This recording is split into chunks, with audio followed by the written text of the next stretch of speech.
কথায় আছে যেখানে বাঘের ভয় সেখানেই সন্ধেটা হয়।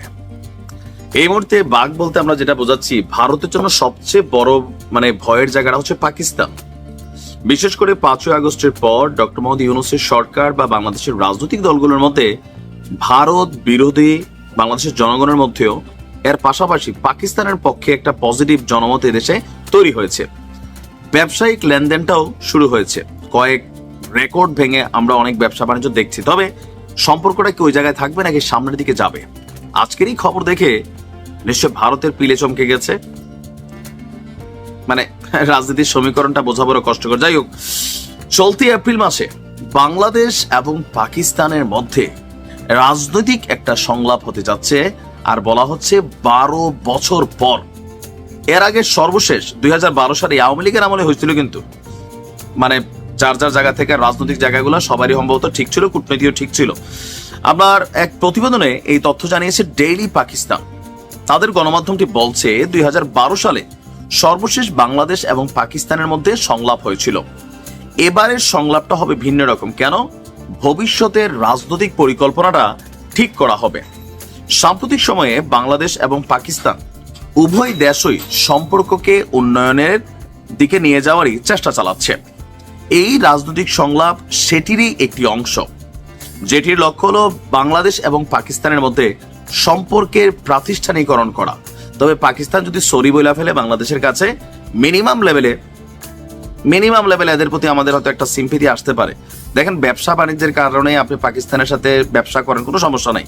গ্লোবাল ইকাট দুইটা দেশের মধ্যে দ্বিপাক্ষিক সম্পর্কের বেলায় পাকিস্তানকে একটু সরি বলা উচিত। 100% সরি বইলা, তাহলে হয়তো একটা পজিটিভ দৃষ্টিভঙ্গি তাদের প্রতি বাঙালির আসলেও আসতে পারে।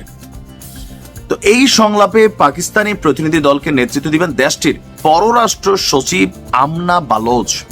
এই বৈঠকটা সরকারি পর্যায়ে হতে যাচ্ছে। এই মুহূর্তে যেহেতু সরকারে ডক্টর ইউনূস আছেন, তার সরকার বনাম পাকিস্তানের সরকার। গেল কয়েকদিন আগে আমাদের ডক্টর ইউনূসকে সম্ভবত পাকিস্তানের প্রধানমন্ত্রী শাহবাজ ফোন দিয়েছিলাম। আবার ডক্টর আমাদের শিল্পী রুনালালার কথা তিনি জিজ্ঞেস করেছিলেন, না সামহাও এখানে এই আলোচনাটাও ছিল। যাই হোক, তো সংলাপটা কিসের বেসিসে হবে বা কেন হবে?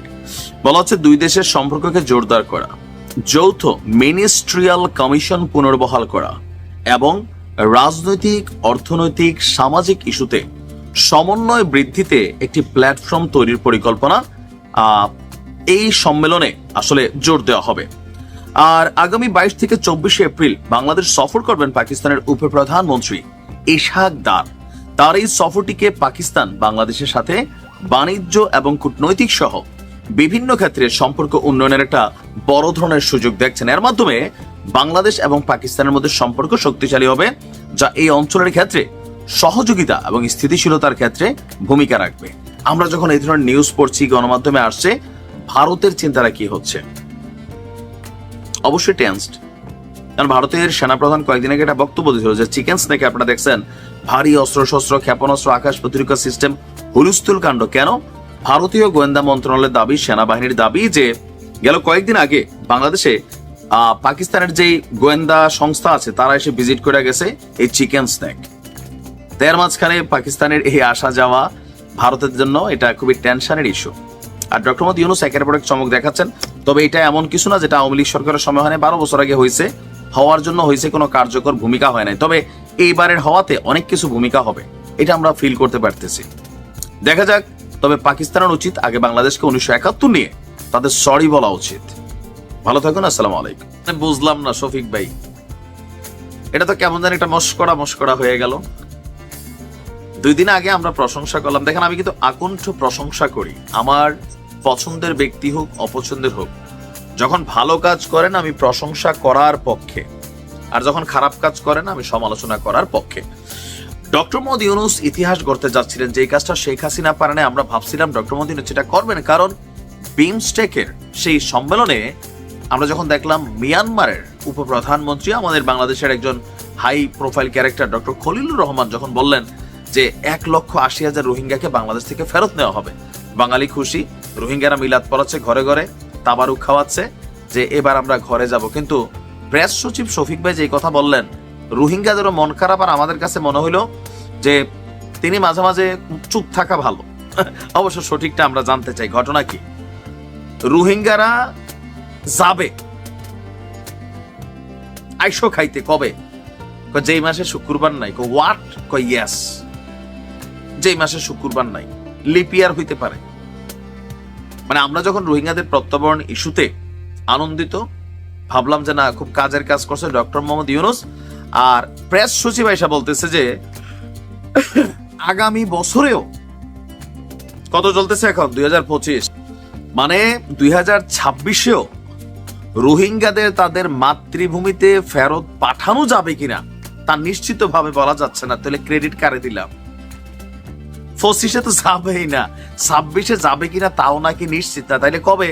25 তো ভাই নির্বাচনী হয়ে যাবে, আর না দিলে 26-এ দিবে, জুনে। তাহলে রোহিঙ্গাদের প্রত্যাবরণ ইস্যু যেটা, মানে তাদেরকে দেশে ফেরানোর ইস্যু, তাহলে কখন?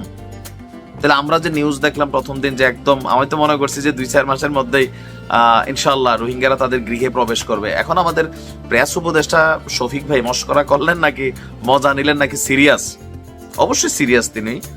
তিনি বলছেন যে আগামী বছরের মধ্যে রোহিঙ্গাদের তাদের মাতৃভূমিতে ফেরত পাঠানো যাবে কিনা তা নিশ্চিতভাবে বলা যাচ্ছে না। গতকালে নিজের ফেসবুক স্ট্যাটাসে দেওয়া, সম্ভবত বাঙালি জাতি খুব বেশি আমরা উৎসব করতেছি, তো চিন্তা করতেছে এই যে উৎসব বাঙালি জাতি 2 দিন আগে করতেছে, 3 দিন পর তো বেম্বু দেওয়া শুরু করবে। আগে থেকে ব্যাপারটা ক্লিয়ার করে দেই যে একটু প্যাচ আছে। প্যাচটা কি? বার্মিজ সামরিক জান্তাকে খুশি করার জন্য তিনি শেখ হাসিনার একটা বক্তব্য নিয়ে আসছেন, মাদার অফ হিউম্যানিটির ঘনিষ্ঠ চাটুকার কিছু কূটনীতিক রোহিঙ্গাদের জন্য একটি নাম করেছিলেন। আচ্ছা, জোরপূর্বক বাস্তুচ্যুত, আচ্ছা বুঝলাম। তো তার আগে শেখ হাসিনার একটু ধুইছে, এটা ধুইতে হয়, বাংলাদেশের রাজনৈতিক কালচার, নাহলে জমে না, মানে জয়মা দই হয় না। তারপর বলছেন যে আমাদের সঙ্গে বৈঠকে রোহিঙ্গা, আচ্ছা ভাই বিশেষ।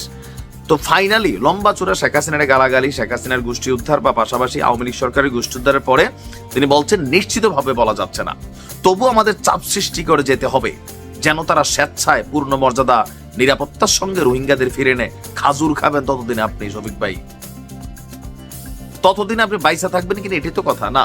অন্য মৃত্যু না ভাই, আজকে আসি তো কালকে নাই, আজকে মরলে কালকে 2 দিন। আপনারা গণমাধ্যমে একটা বক্তব্য দেওয়ার আগে যে রোহিঙ্গা 1,80,000 ফেরত যাবে 5 বছর পরে, মানে যাইলেও যাইতে পারে, হেডিংটা এরকম হওয়া দরকার ছিল। আমরা তো একদম ডক্টর ইউনূস রে দিছি কি ইচ্ছে মতো প্রশংসা দিছি, কিন্তু এখন আপনি এটা চট করে কি দিলেন? রোহিঙ্গা ইস্যুতে আপনিই বললেন, আবার পাবলিকের বেশি খুশি দেখে কি বক্তব্য নাড়লেন নাকি বুঝলাম না। তাহলে আপনি যেই কথা বলতেছেন, আমার তো মনে হয় যে 25 গেল, 26 গেল, 27-ও যাবে কিনা আবার আমার সন্দেহ। তাহলে যেই সরকার যখন ক্ষমতা থাকবে সেই সরকারের সময় যাবে, ক্রেডিট তাইলে ওই সরকারকে দিতে হবে।